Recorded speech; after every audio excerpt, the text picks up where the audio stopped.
السلام علیکم ورحمۃ اللہ وبرکاتہ۔ الحمد للہ رب العالمین والصلاة والسلام علی رسولہ الکریم۔ اشہد ان لا الہ الا اللہ وحدہ لا شریک لہ واشہد ان محمدا عبدہ ورسولہ، اما بعد۔ قال اللہ تبارک وتعالی فی کلامہ المجید والفرقان الحمید، فأعوذ باللہ السمیع العلیم من الشیطان الرجیم، بسم اللہ الرحمن الرحیم، انا نحن نزلنا الذکر وإنا له لحافظون۔ حاضرین محفل، بزرگان دین، عزیز دوستوں، علماء کرام، پردہ نشین خواتین اسلام اور عزیز بھائیوں، آج کی اس محفل میں میری تقریر کا عنوان ہے قرآن مجید سے مسلمانوں کی بڑھتی ہوئی دوری۔ دنیا کی کتابوں میں قرآن چمکتا ہے، دنیا کی کتابوں میں قرآن چمکتا ہے، قرآن میں اللہ کا فرمان چمکتا ہے۔ عادت بنا لے جو تلاوت قرآن کی، اللہ کی نظر میں وہ انسان چمکتا ہے۔ محترم حاضرین، قرآن مجید اللہ رب العالمین کی وہ آخری انقلاب آفری کتاب ہے جس کو اللہ رب العالمین نے اپنے محبوب پیغمبر جناب محمد الرسول اللہ صلی اللہ علیہ وسلم پر نازل فرمایا، اور دیگر آسمانی کتابوں کے برعکس اس کتاب کی حفاظت کی ذمہ داری لیتے ہوئے ارشاد فرمایا، انا نحن نزلنا الذکر وانا له لحافظون۔ بے شک ہم نے قرآن مجید کو نازل کیا ہے اور ہم خود ہی اس کے محافظ ہیں۔ یہی وجہ ہے کہ آج سے 1450 سال پہلے جو قرآن تھا، آج بھی وہی قرآن حرف بحرف ہمارے ہاتھوں میں موجود ہے۔ یہی وہ کتاب ہے جس کو اللہ نے تمام انسانوں کے لیے ہدایت بنایا۔ یہی وہ قرآن ہے جس مہینے میں نازل ہوا، وہ مہینہ تمام مہینوں کا سردار، جس رات میں نازل ہوا وہ رات تمام راتوں کی سردار، جس شہر میں نازل ہوا وہ شہر تمام شہروں کا سردار، جس رسول پہ نازل ہوا وہ رسول تمام رسولوں کا سردار صلی اللہ علیہ وسلم، جس امت پہ نازل ہوا وہ امت تمام امتوں میں سب سے افضل۔ اللہ نے کہا، کنتم خیر امت اخرجت للناس تأمرون بالمعروف وتنہون عن المنکر وتؤمنون باللہ۔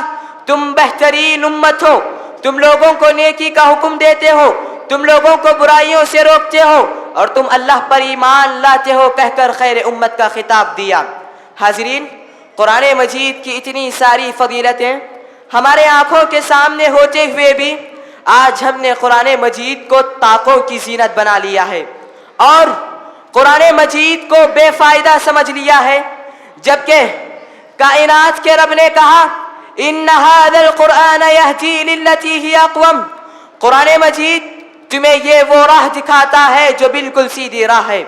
قرآن مجید کے اتنے سارے فوائد ہمارے آنکھوں کے سامنے ہوتے ہوئے بھی آج ہم نے قرآن مجید سے دوری اختیار کر لی ہے۔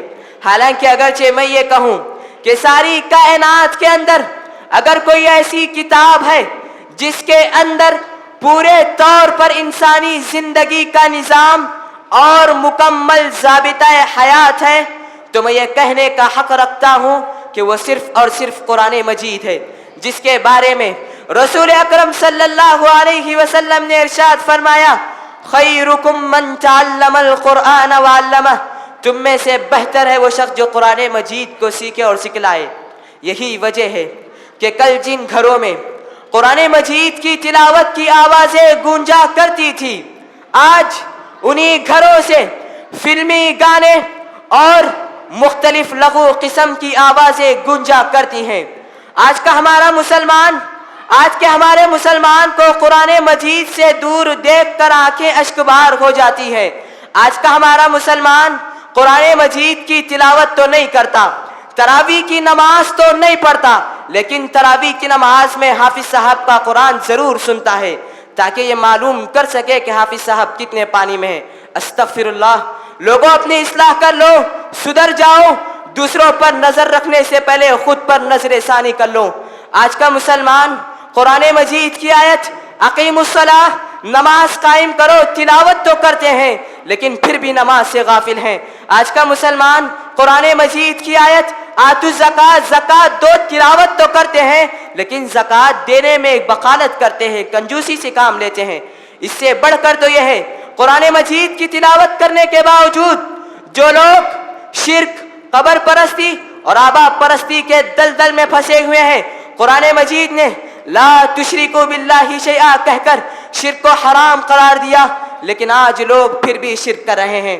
قرآن مجید نے وَقَضَى رَبُّكَ أَلَّا تَعْبُدُوا إِلَّا إِيَّاهُ وَبِالْوَالِدَيْنِ إِحْسَانًا کہہ کر والدین کے ساتھ حسن سلوک کی تعلیم دی، لیکن آج کتنے ایسے اولاد ہیں، لیکن کتنے ایسے والدین ہیں جن کی اولاد کے حسن سلوک سے محروم ہو کر والدین ایڑیاں رگڑ کر دم توڑتے مر جاتے ہیں۔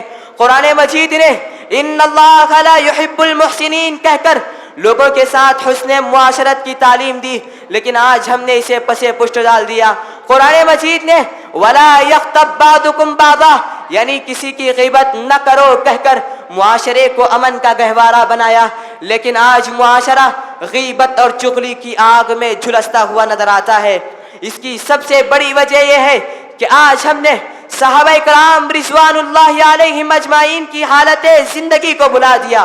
انہیں قرآن مجید سے کتنا شغف تھا، انہیں قرآن مجید سے کتنا لگاؤ تھا، جب انہیں قرآن مجید کی کوئی آیت معلوم ہو جاتی تو اس کے لیے اپنی جانیں نچھاور کر دیتے۔ جب قرآن مجید نے اقیم الصلاۃ، نماز قائم کرو کا اعلان کیا تو صحابہ اللہ کے سامنے سجدہ ریز ہو گئے۔ قرآن مجید نے آتو الزکات، زکات دو کا اعلان کیا تو نبی کے دربار میں مالوں کا انبار لگ جایا کرتا تھا۔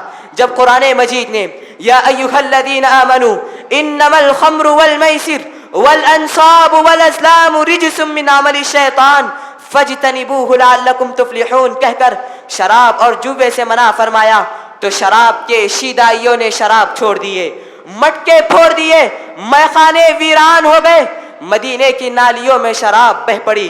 قرآن مجید یہ وہ کتاب ہے جو لوگوں کی زندگیوں میں انقلاب پیدا کرتا ہے۔ حضرت عمر جیسے پتھر دل انسان جب قرآن مجید کی چند آیتیں سن کر لا الہ الا اللہ کہنے پر مجبور ہو گئے۔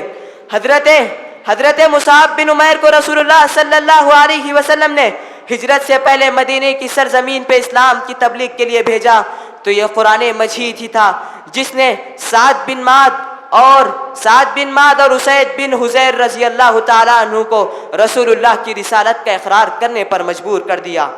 لیکن افسوس صد افسوس، آج ہم نے اسلام کے محبوب کلمے کو پڑھا، اپنی پیشانیوں پر مسلمان ہونے کا لیبل لگا کر قرآن کی تعلیمات پر عمل پیرا ہونے کا دعویٰ کیا، لیکن ہمارے اعمال، ہمارے اطوار، ہمارے اخلاق اس عظیم کتاب کے بالکل برعکس نظر آتے ہیں۔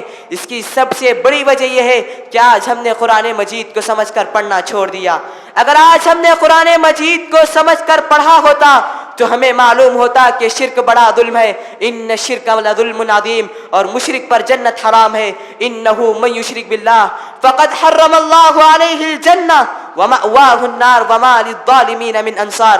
قرآن مجید نے والسارقۃ فاقطعوا ایدیہما کہہ کر چوری کرنے سے منع فرمایا، ولا تأکلوا اموالکم بالباطل کہہ کر لوگوں کے حقوق کو غصب کرنے سے منع فرمایا، وما آتاکم الرسول فخذوہ وما نہاکم عنہ فانتہوا کہہ کر جو رسول دے وہ لے لو، جو رسول جس سے منع کرے اس سے رک جاؤ کہہ کر رسول اللہ کی اطاعت کا حکم دیا، ان کی خلاف ورزی سے منع فرمایا۔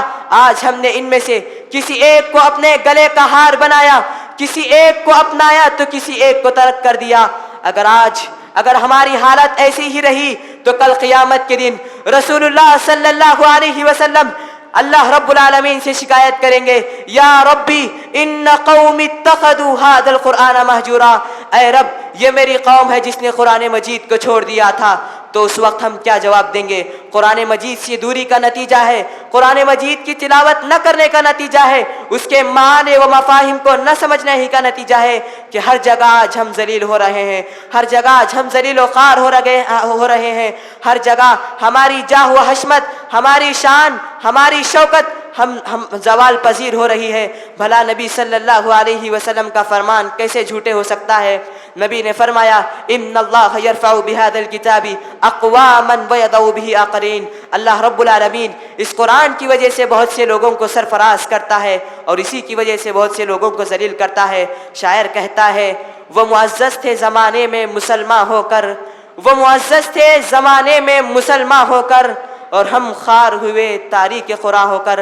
آخر میں اللہ رب العالمین سے دعا کرتا ہوں اے الہ العالمین تو ہمیں قرآن مجید کی کثرت سے تلاوت کرنے کی توفیق عطا فرمائے، آمین یا رب العالمین۔ والسلام علیکم ورحمۃ اللہ وبرکاتہ۔